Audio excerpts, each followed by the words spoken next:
Hello guys! Good morning! So hindi pa po kami masyado nakagayak pero na-impake ko na guys yung mga gamit namin papunta kasi vacation po namin today at may kalayuan talaga. And katatapos lang namin ilagay yung mga gamit namin sa sasakyan. Nagkaroon kami ng problema guys kasi yung dalawang sasakyan ni Papa Lane is hindi namin pwedeng gamitin sa highway kasi nga in-stop muna namin yung insurance niya. And ngayon, isang sasakyan lang yung ginagamit niya, which is yung company car. Pero, yun ay nasa mechanic. So, problemado talaga kami nakaraan kasi hindi namin na-consider yan, guys. Kaya, nag-rent kami ng car. Kasi si Oma hindi makakasabay sa amin dahil papunta siyang funeral. So, nag-rent kami ng one car. Kasi hindi niya pwedeng dalhin yung sasakyan niya kasi yun ang gagamitin namin. Yung nirent namin, siya yung gagamit doon. Kasi, dala namin ang trailer. Kasi kung siya magdadala ng trailer, guys, is really annoying for her. Dahil, kapag may dala kang trailer dito, guys, at gagamitin mo is highway, hindi ka pwede tumakbo ng 100 pataas na speed. Maintain ka lang ng 90. Ganun lang kabagal. Instead of 2 hours na pagdadrive, magiging 3 hours. So, ganun, kaya, so, syempre, yun din yung consider namin. So, kami na lang yung magdadala ng trailer, tsaka may bata rin naman kami, kaya okay lang kami tumakbo ng 90. We're not in hurry naman. So, it takes time. So, yun guys. Pero thank you talaga kasi nalagay na namin yung mga gamit. Kasi si Sarah pinakamaraming gamit sa amin, guys. Siya talaga yung pinakamaraming gamit sa amin. Ganun talaga, no, kapag may anak ka na, anak mo ang pinakamaraming gamit kaysa sa inyo.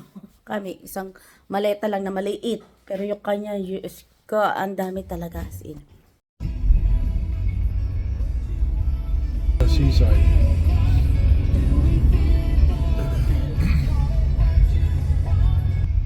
Guys, so nakaalis na kami sa bahay pero maaga kami ng 2 hours kaya nagpunta muna kami dito sa what's the name of this place? Veluwemeer. Bahala na kayo mag-intindi oy. So yun, maaga kasi kami kasi 3 pa yung check-in namin doon. So kung malis kasi kami ng mga bandang 11, makarating kami doon guys ng 1:00. So may 2 hours pa kami. So ayaw naman namin na magantay doon guys. Kaya pumunta kami dito. Dito muna kami guys. So yun si guys. Nakita nyo ba yung tubig na yan? Para sa atin dagat na yan, no? Dito lawa lang yan guys. It's only lake, diba? Ang laki, parang talaga siyang dagat guys, pero lawa lang pala yan dito.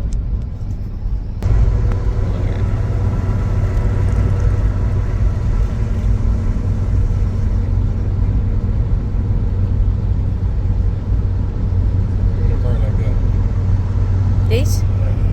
Yeah, nice. It's like a jeep, no? Yeah.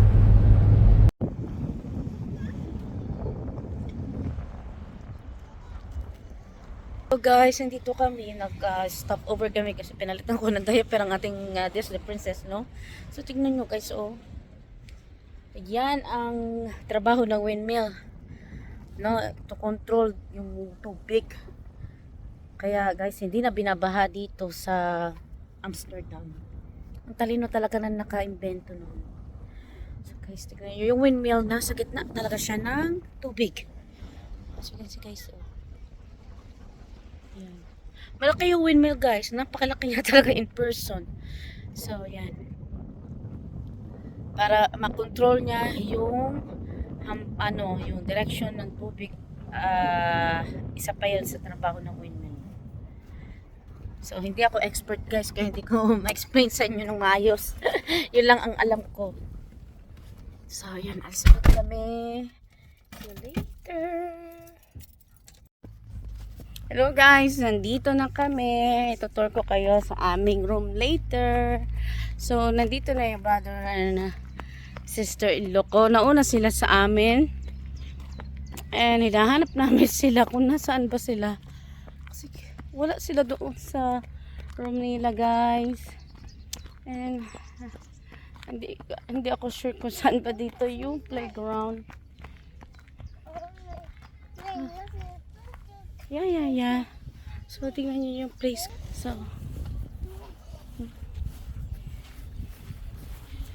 ayan guys. So, hanapin namin yung cousin niya.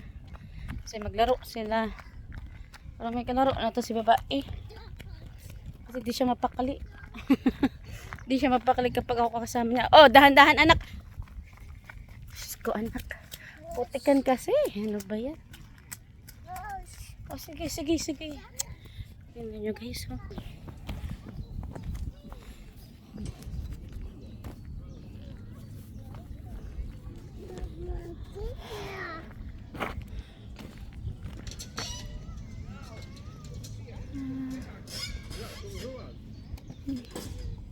Tuwan-tuwa ako dito. Meron kasi mic ganito ang itsura. See? So, sa likod ko na si Sarah.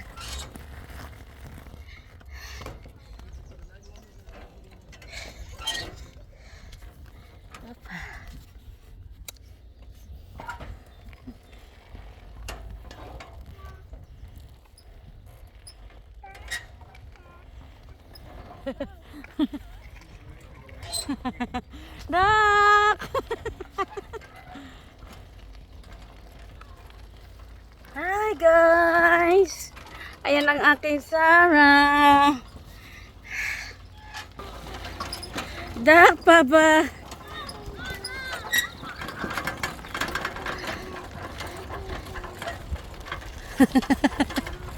Dak!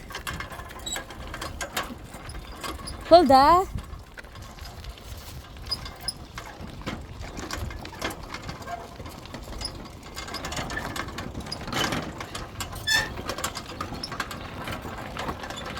Katuwa guys. Katuwa kami ng Sarah ko. Yeah. So, meron dito good for 6 person guys. Dalawa kayo magbabike. So, sige, straight tayo anak. So, meron kasing nakapark.